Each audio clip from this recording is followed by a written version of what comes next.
खेसारी लाल के डंस फिल्म के जोरों तोरों से जाम चल रहा है। इस वीडियो में शुरू से लेकर अंत तक बना रहिए। हमेशा ऐसा वीडियो न्यू इन्फॉर्मेशन जितना जल्दी लाने का मैं प्रयास करता हूं।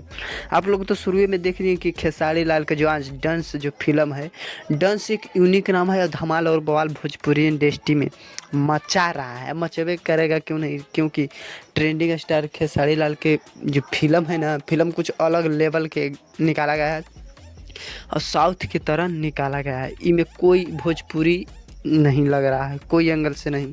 जो मार भी है पूरा एक्शन से है और सिनेमा घरों में जोरों तोर से जाम चल रहा है देखने के लिए।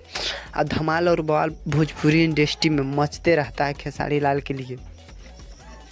अब खेसारी लाल रिकॉर्ड बनाते रहेंगे। खेसारी लाल के जो डांस फिल्म है एक दिन के कमाई थी, एक दिन के कमाई भी उतना,